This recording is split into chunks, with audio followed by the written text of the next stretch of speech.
Boa noite, estamos começando o programa Argumentando, que hoje conversa com o professor Haroldo Rabelo. Ele é presidente do sindicato dos professores, da categoria dos professores e também dos auxiliares de ensino, das merendeiras, da turma toda, né? Então a gente vai fazer uma conversa aqui, que vamos falar sobre vários assuntos comigo, me ajudando na parada aqui, o José Alcolumbre. A gente vai ter um particular com o presidente daqui a pouco. Exatamente, um particular muito grande. Eu quero que você participe desse particular público, tá certo? A gente volta já.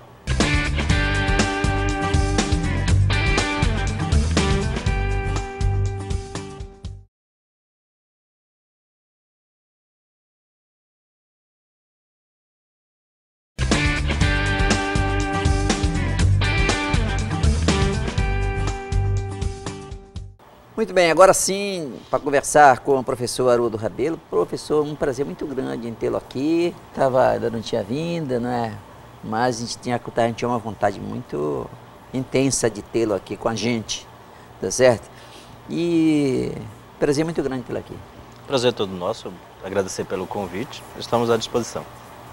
Pois é, professor, o sindicato que cuida da categoria dos professores e de todos os profissionais que fazem esse apoio aos professores, de vez em quando ele está aí tendo que estar batendo na mesa, tendo que estar discursando alto, tendo que estar demonstrando a sua contrariedade, e a resposta às vezes vem em movimentos aí que os alunos não vão para a sala de aula porque não tem os professores, aí fica aquela discussão, o professor dizendo que o diretor está dizendo que tem professor na sala de aula, a gente está vendo que não tem, que o aluno não está indo.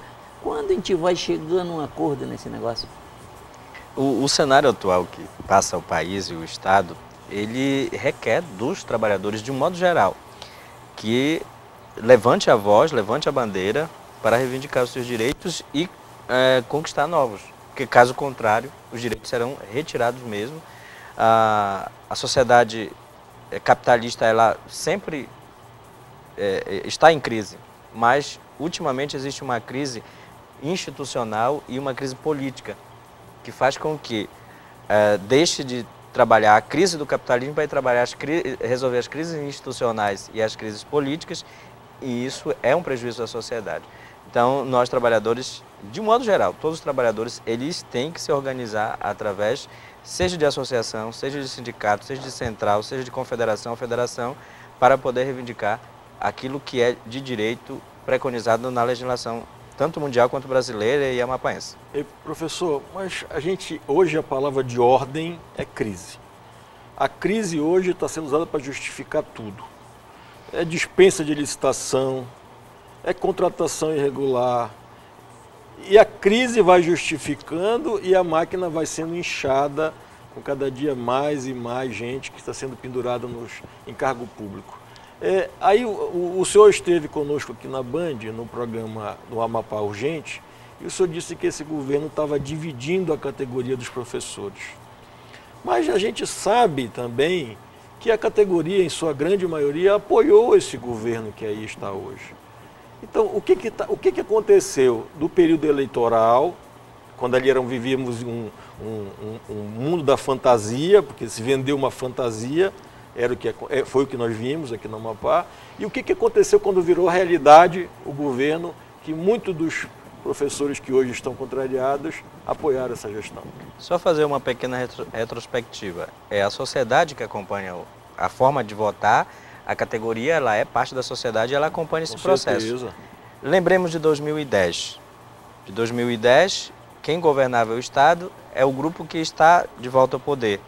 Então houve denúncias, prisões, a sociedade deixou de votar naquele grupo e passou a votar num outro grupo político que chegou ao poder. Então, a mesma situação, a categoria votou em peso e massa quem administrou o Estado de 2011 a 2014.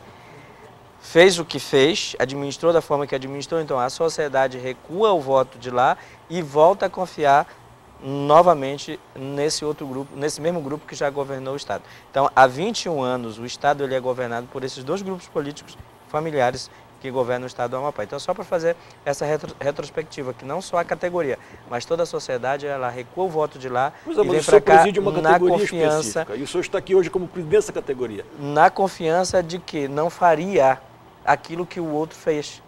Então, a sociedade, ela vota naquele indivíduo acreditando que ele não faz aquilo que eu fez de errado. Não, eu não me sinto enganado, até porque eu não fiz campanha eu não faço campanha para candidato. Eu estou como presidente de uma instituição e eu desafio. Se este preto pede voto para alguém, liga para alguém, passa a mensagem ou vai pedir voto para o fulano ou para o ciclano. Se aparece foto minha, é porque eu represento uma instituição, assim como eu estou aqui com vocês. Se tirar uma foto aqui, alguém vai dizer que eu estou apadrinhado a vocês, mas eu estou a serviço dessa instituição. Então é nesse sentido que eu trabalho. Eu não peço voto, olha, para votar neste ou não. Nós representamos uma categoria e que essa categoria ela é diversa. Ela tem ponto de vista, ela tem a sua formação, a sua base dentro dos mais diversos da filosofia do conhecimento. Portanto, nós precisamos respeitar isso. Na categoria tem várias correntes ideológicas, várias correntes de grupos sociais, vários grupos sociais. E como é que tu encontra o melhor caminho para atender essa questão comum, que é a questão salarial? É isso que é o rico. É isso que é o rico do movimento sindical. É essa diversidade que tem o movimento, que tem a categoria. Eles são formados nas mais diversas correntes do pensamento, como você falou, e, portanto, isso é que enriquece, porque cada um traz a sua contribuição. E nós tiramos uma linha de atuação. A gente está presidente, mas a gente não tira uma linha única, porque se a gente tirar, a gente vai para grupo. Então nós tiramos a linha do geral e aplicamos, e temos que fazer isso. Presidente, eu sou parte da sociedade também, como todos os que estão agora em casa nos vendo. E eu continuo na minha inquietude aqui com relação à pergunta que eu lhe fiz anteriormente. Eu vou citar um pouco mais, eu vou ser um pouco mais abrangente em relação à sua resposta. O senhor disse que em 2010 a categoria que o senhor representa e grande parte da sociedade votou no candidato Camilo para tirar um modelo de gestão que estava governando o Amapá. Aí em 2014 vocês ficaram insatisfeitos com esse outro modelo que vocês ajudaram a eleger e ajudaram a eleger um outro governador. Aí o senhor mesmo disse que o Amapá vive há 21 anos governado por dois grupos políticos. Por que trocar um que já não foi bom por outro que foi ruim, depois volta porque foi ruim de novo? Porque não tem outras opções no cenário político? Vocês não conseguiram acreditar em nenhuma outra proposta? Porque é uma inquietude, e não é minha só. É de muitos dos que estão em casa nos vendo agora, eles estão nessa mesma questão. E isso que aconteceu com os professores, que o segmento que sou aqui representa, aconteceu com a maioria da população do Amapá. Então eu entendo que a sua resposta ela vai se adequar também à grande maioria de quem está nos vendo agora. Mas a resposta é a mesma que eu te dei ainda há pouco. Quem dera que fosse eu. Então eu acho que está se colocando uma responsabilidade além da sala de aula da escola para os profissionais da educação. Porque se somos nós os responsáveis pela formação intelectual do ser humano, e claro que somos, então quando tem uma eleição, nós que estamos ditando para quem é o eleitorado votar, porque nós somos parte, nós não somos o todo. Por que trocar o mesmo pelo outro que já não foi bom? Nós somos parte, nós não somos todo. Porque aqui na empresa, se alguém nos dá um cheque sem fundo, pois é, eu não aceito o segundo de novo dele. Pois é, Alberto, mas aí fomos nós... Josué, desculpa. Mas fomos nós exclusivamente que votemos e que decidimos a eleição? Não. Então é por isso que a gente vai para o intervalo, a gente volta já, continuando essa conversa aqui que estamos tendo com o presidente Haroldo Rabelo, aqui do SINCEPEAP. De volta já.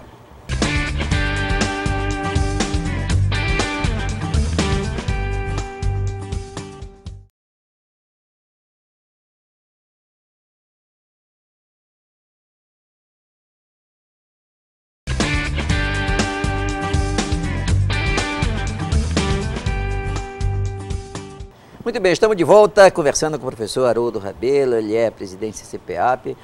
Professor, você tem tido algumas experiências espetaculares para as pessoas, mas algumas experiências que você jamais desejava ter na vida.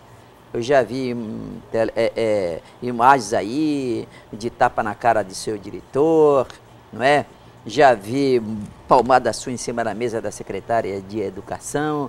Realmente, por que tem que discutir nesse nível atualmente a educação? Não é só a educação. A sociedade... Não, a educação, vamos dizer educação. Mas vamos dizer o seguinte, na sociedade democrática, ela recomenda que nós entremos em consenso para resolver as coisas.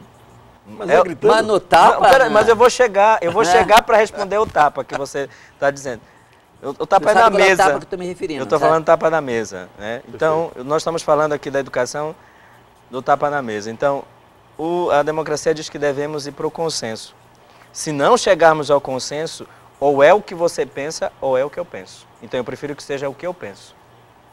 Então, você numa mesa de negociação, porque eu preciso entender a mesa de negociação. A mesa de negociação, você apresenta uma proposta. Como, por exemplo, nós apresentamos uma proposta de 13% de reajuste. O governo trouxe uma proposta de 15% de gratificação, a categoria aceitou, mas para uma parte da categoria. E eu retornei ao sindicato e estou reivindicando para os demais. Que é para os outros, para todos que trabalham na educação. Então, você está no mês de agosto, terminando o mês de agosto, você não tem nada escrito pelo governo, só de boca. Na administração, o sindicato e o governo, quando eles vão para a mesa, tem que sair algo escrito. Por que é difícil escrever? Era isso que eu estava exigindo. Escrevam o que estão falando, assinem, que é para dar responsabilidade. Porque você passa 4, 5 horas numa mesa discutindo. Pô, não sai uma ata, não sai uma resolução. Tem que sair. Rodolfo, nós vivemos uma crise de confiança hoje. Pois é, por isso as pessoas não escrevem. Precisa. Por isso crise de confiança. Escrevam. Quando desconfiança, tem que ter ata. Era isso que eu estava pedindo. Escrevam o que vocês estão a falar e assinem. A gente precisa de documentos, porque as palavras, os papéis voam, tu imagine as palavras. Então é nesse sentido que nós temos que ser dessa forma. Às vezes nós temos que ser radical. Qual foi o resultado daquela mesa de negociação da agenda do servidor? Eles escreveram agora um documento da forma como a gente pensava. O governo assina, olha, eu não tenho como pagar, não tem mais assina. Ou vamos fazer isso e vamos reunir no próximo dia 15 de setembro para trazer, porque a gente apresenta na mesa a proposta, o governo leva para estudar a viabilidade e depois responde. Então, dia 1º de julho, nós sentamos para conversar e nós já estávamos 20 de agosto e o governo não tinha apresentado, que há um mês atrás disse que iria apresentar. Então, é dessa forma que nós trabalhamos. Eu lembro de uma frase do Olívio Dutra, ex-governador do Rio Grande do Sul, que ele diz que os governos autoritários, eles funcionavam, porque tu ia no autoritarismo. Tu sabes por que os governos democráticos não funcionam? Porque nós não somos radicais. Mas não funciona o governo democrático? Nosso governo democrático? Sim, não funciona? Desse jeito? Sim, não é democracia. Mas funciona. Não Pois mas não, é. É? Nós vivemos numa sociedade democrática não autoritária. Sim. E é mentirosa? Jeito. Isso a democracia. Tem a ver alguma coisa com mentira? Exatamente, então tu está concordando comigo. Que eu estou dizendo que na sociedade autoritária ela funciona porque tu vai... E nós na democracia não funciona. Porque nós não somos radicais no ponto de obedecer às leis. Por exemplo, a corrupção. Ninguém Seria melhor, então, nós vivemos aqui no Brasil igual a Venezuela? Não estou falando de Venezuela. A Venezuela não é uma democracia. Não, mas o quê? Porque na autoritarismo funciona, na democracia não funciona? Não funciona. Qual é a sua opinião a respeito disso? Não funciona. Isso entraria num outro debate para a gente discutir claramente o que é um governo totalitário, o que é um governo democrático. A gente daria um programa muito bom para a gente discutir isso. Mas já tem um caminho. Agora, como presidente do sindicato, claro que, lógico, ele defende os interesses do trabalhador, da educação, mas ele tem também que defender o nível da educação. Como é que tu analisa o nível da educação hoje no estado do Amapá? Nossa categoria é a das mais bem qualificadas que tem no país. Não, tu fala educação, não é qualificação de categoria. Não, é qualificação.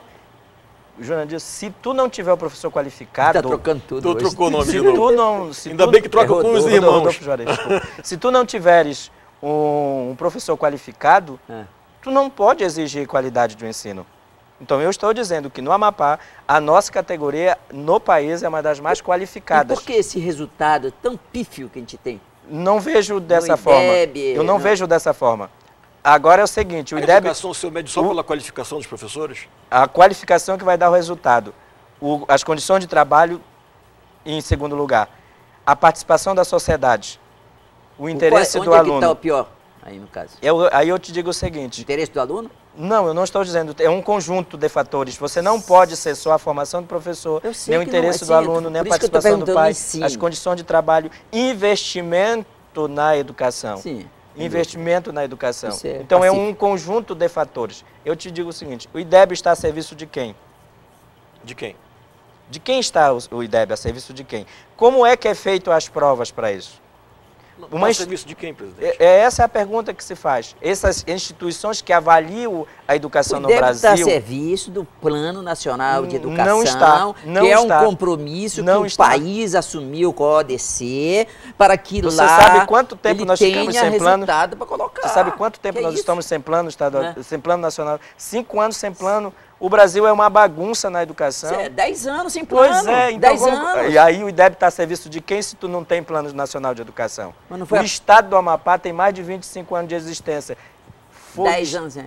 Hoje, este ano que nós temos um plano estadual de educação. Que feito então, montado. Aí eu volto a perguntar, o IDEB está a serviço de quê? Você pega, é muito fácil você ter alunos aprovados no IDEB. O IDEB vai, as provinhas do Brasil vão ser realizadas quando? As provinhas que tem. Todo tipo de prova, vai ser tal mês. Pega a garotada, pega a grade curricular que vai aplicar essa prova e prepara exclusivamente para isso que tu vai ver o resultado. É assim que as instituições, elas conseguem aí nós, às vezes, não, nós não fazemos isso. Não, não é a greve. Da greve não, que tá. Nós não fazemos isso. Nós não fazemos esse papel que as instituições que estão por trás nos avaliando querem. Eu duvido, se tu pegares e fizeres isso, se tu colocar o teu filho para fazer o cursinho e ele não tem um resultado lá, se tu não colocar o teu filho, ele não tem resultado. É a mesma situação. Se tu preparares para um concurso, se tu estudares, tu vai passar. Se tu não estudares, tu não passa. Então é dessa forma. Prepara, dentro daquilo vai ter. Só que nós temos uma grade curricular que nós estamos trabalhando em cima disso e não preparando para as provinhas do Brasil. O concurso é muito diferente não, de educação é preparar para aquilo. É diferente de educação fundamental. Presidente, mesmo caminho. Eu acho louvável a qualificação dos nossos professores da Amapá. Eles se dedicam, eles investem na qualificação, de forma individual e até de grupo, maravilhoso. Mas a educação não é feita só por qualificação profissional. Se o senhor não tiver confiança no seu empregador, se o senhor não tiver regra estabelecida, se o senhor não tiver uma mesa de negociação respeitosa, se não tiver as coisas, o mínimo necessário, uma estrutura de educação, uma escola limpa, um profissional satisfeito, contentado, que não é o que o senhor disse que está acontecendo. O senhor disse que tem 2 categorias de professores, um que se aposenta com um valor e outro que se aposenta com outro. O senhor disse aqui na Bandeirante. E eu reafirmo aonde eu for. Então eu quero dizer que não é só a qualificação que é o ponto que faz a educação. A valorização Como está a educação da Amapá de um modo geral, presidente? É um segundo ponto. Mesmo sem essas condições de trabalho, vai lá no Sucuriju, vai lá no Tracajatuba, mesmo sem essas condições. Não vai nem longe, mas vai aqui pertinho. Não, é só para te dizer o seguinte, o que eu quero te dizer é o seguinte, eu dei um exemplo disso, que é para dizer que mesmo sem essas condições, o adolescente e o jovem, ou o adulto, ele passa em vestibular, mais tarde ele é um colega nosso de profissão, porque mesmo com essas péssimas condições que tem, mas esses professores têm resultado. É só a gente ir para o chão das escolas verificar que por mais que tenha essa mazela, mas nós temos belíssimos projetos, eu sei disso. Belíssimos projetos nas escolas. Agora isso é mérito de belíssimos todo mundo. Projetos Fala nas da escolas. Relação. Porém, vamos... Na volta a gente vai ver o porém, já.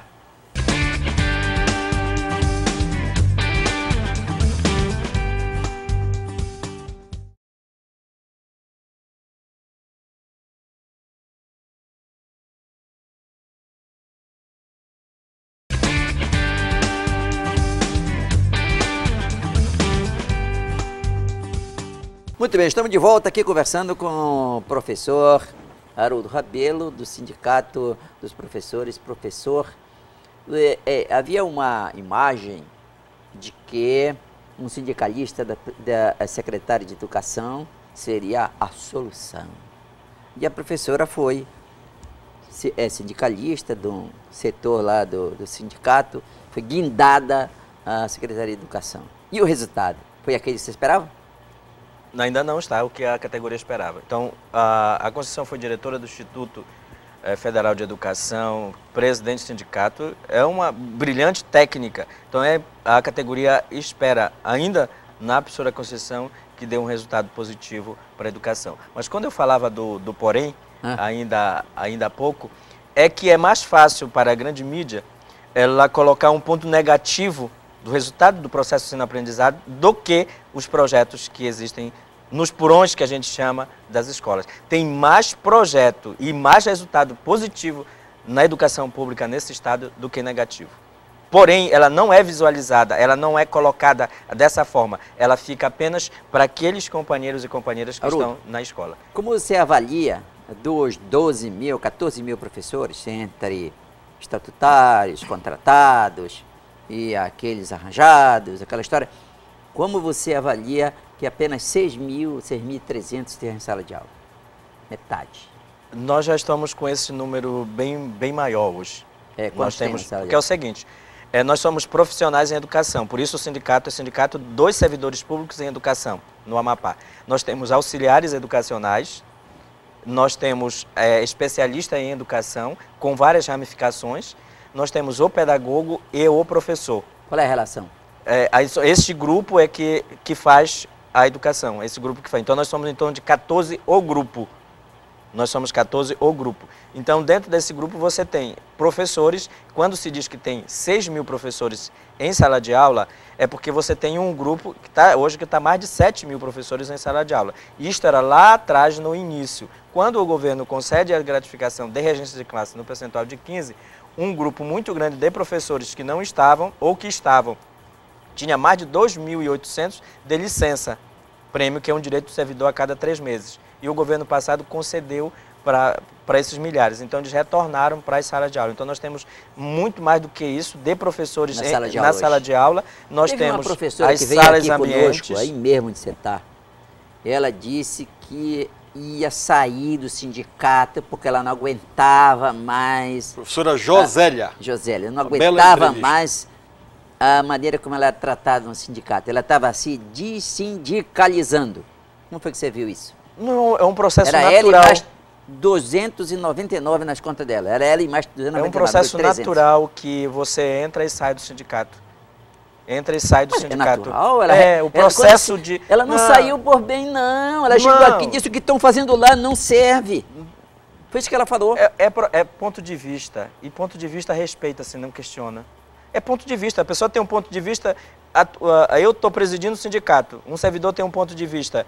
E eu vou deixar de fazer o que eu estou fazendo para ir discutir o ponto de vista? Não, eu vou continuar a trabalhar. Nós temos hoje mais de 14, nós estamos chegando a 14 mil sindicalizados entre municipais, estaduais e federais. Todo santo dia, aos que desfiliam-se e aos que filiam-se. E outra coisa, eu não discuto com o indivíduo que não tem conhecimento. Eu sou um militante, eu estou há 21 anos e eu conheço o sindicalismo, conheço o sindicato, eu estudei para estar.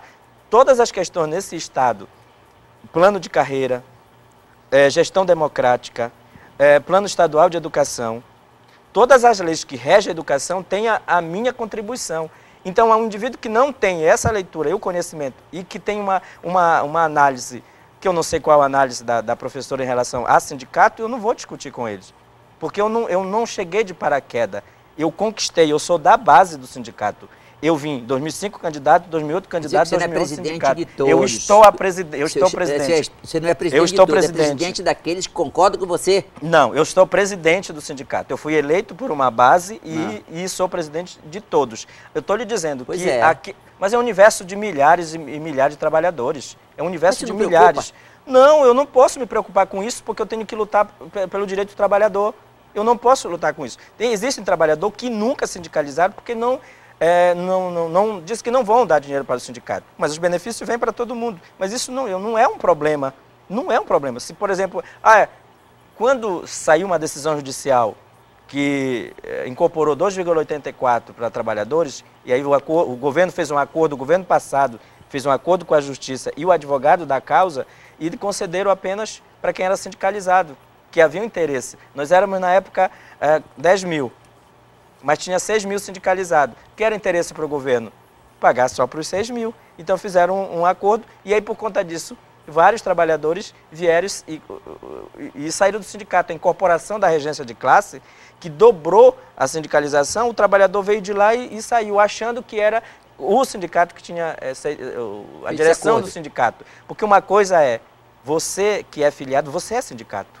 Existe uma diretoria e existe o sindicato que são todos os sindicalizados. Então é preciso essa compreensão, porque aí tu diz assim, eu vou sair. Tu saindo do sindicato, tu, por exemplo, disse assim, eu vou rasgar meu título de eleitor. Qual é a contribuição que tu está dando para tirar o corrupto, por exemplo? A mesma coisa, então eu não concordo com estar no sindicato, aí eu saio. Viu? Os que vão ficar filiados só que pode votar. Quem é que pode candidatar-se? Quem é filiado. Quem é que pode votar? Quem é filiado. Então, o indivíduo sai, ele não vai poder nem contribuir em absolutamente nada, nem na ideia, nem votando, nem tirando. Por exemplo, eu não gosto de tirar, tá, presidente. Como é que eu posso tirar dentro de uma organização sindical ou de federação ou confederação? Sendo filiado para poder votar e tirar. Pois é. Então, tá aí a explicação do professor Haroldo Rabelo, com o qual nós conversamos agora aqui. Ficamos satisfeitos com a tua participação. Né? Pode ser a primeira de uma série de entrevistas. E eu quero agradecer você que ficou conosco até agora. A gente volta. Siga com a gente.